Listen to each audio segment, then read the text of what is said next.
They're some of the smartest people in the country, and they don't make those kind of mistakes. Right. They just screwed everybody. Right. I agree with that. I totally agree with that.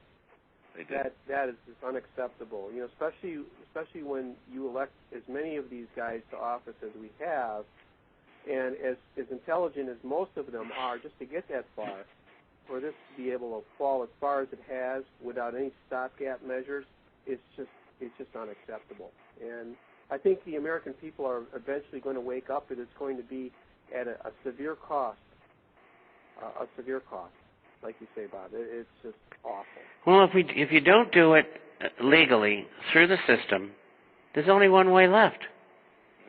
And they're quite well aware of that. You know, I'm on military programs, and, you know, I was on today, and they're calling out the wives and families to go to specific designated places for no apparent reason. And it's never happened in maybe the last 50 years in the military.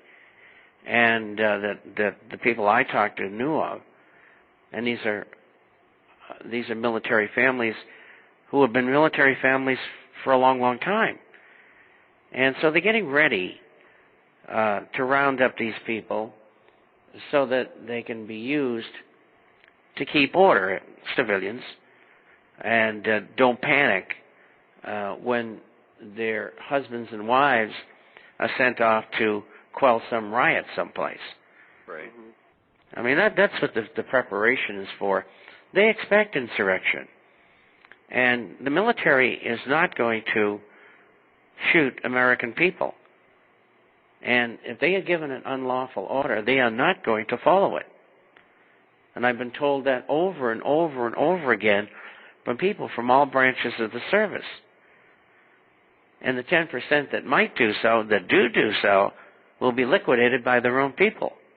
Yeah, it would be a bad day. Yeah, it would. And that would be a bad day. And if they bring in foreign troops, I mean, you should have heard what this 24-year master gunnery sergeant Marine told me. He says they bring in foreign troops, they will never leave. No, and those countries will never forget what happened to them either. Oh, it'll be a horrible thing. Well, you know, let's talk about that a little bit. I want, and this is a question. You know, I didn't write this down. This just popped into my head here. When our troops were over there, when they're over there fighting in Iraq or Desert Storm or something, they were forced to wear or had to wear the NATO patch. What are your feelings on that? What is our military's feelings on that? I personally didn't like it. I served in the U.S. Navy for 5.5 years, and I didn't like that. I think they should have had an American flag on their shoulder. Well, you know, this NATO business is just nothing but serving the interest of the elitist structure. And whether it's NATO or UN or whatever, we shouldn't be taking orders from them. We're Americans. And if they don't like that, well, we won't come to the party. Right. I mean, it's as simple as that. And I never had to do that because I'm much older than you are. And they didn't have such patches in those days. I had the SHAFE patch, which was the patch for the government control in Paris, right. and I was in counterintelligence attached to the National Security Agency. And the NSA was only 2 years old, maybe 3, when I got involved. And so we didn't run into anything like that. I mean, we did have lots of French and Belgian and Dutch and British troops all over the place. And it wasn't that long after the war. But they all did their own thing and worked together, and there was no problems. You could always tell where the French were because they never cleaned up after themselves. But other than that, right? Yeah, I had a posting in Baumhurda, which is in the southern Nahal in Deutschland, and and we were at the top of a mountain, and down in the valley with the rest of the other 35,000. I don't know how many people we had, maybe 100. And there was a atomic cannon nearby, and they had orders in the event of war to blow us up first, because they didn't want the Russians getting a hold of us. Right. First to nice go feeling, in, huh? Sacrifice, right? Wow. Nice.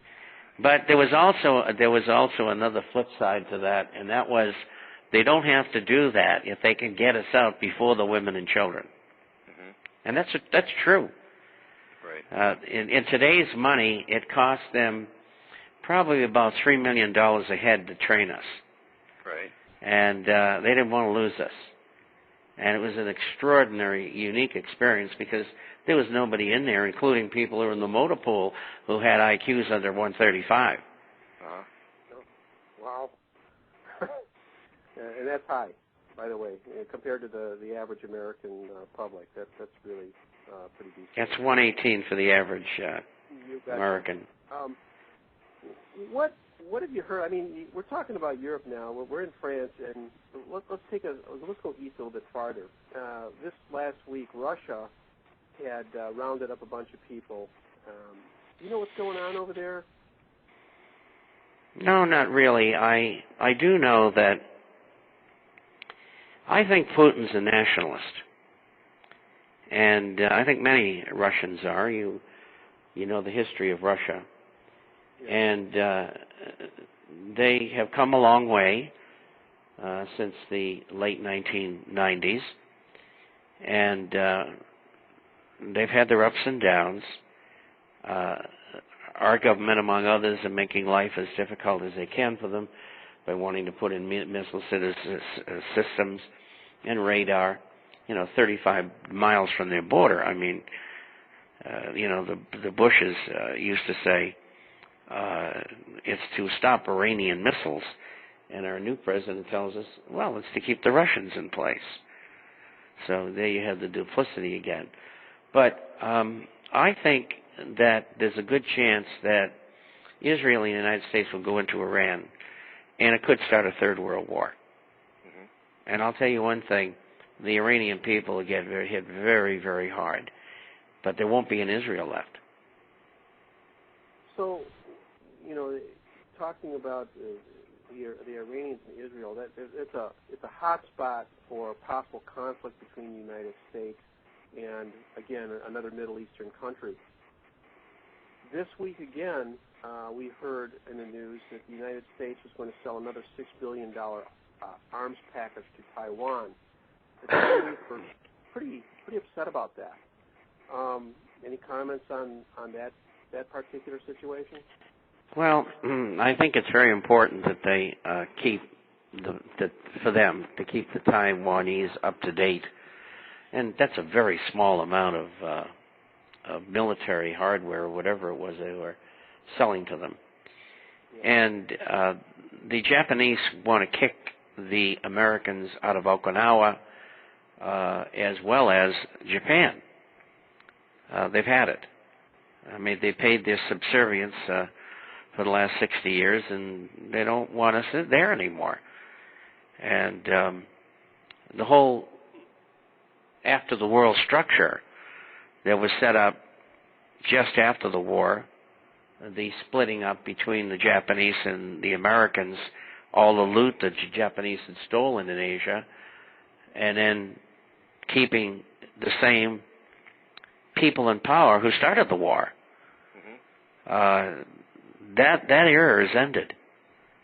It's just like in America, the era of Goldman Sachs running Wall Street and the power behind government and government is over because they got caught with their hands in the cookie jar. They got too greedy.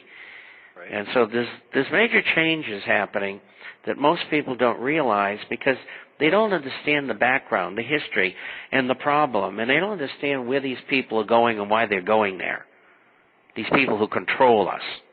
Mm-hmm. And if you can understand that, you can figure their next move out. Wow. Let's talk about something, Bob, here that is concerning all of us here. And I guess we kind of got off the beaten path here on our on our questions. What can be done with immigration to help solve the budgetary problems?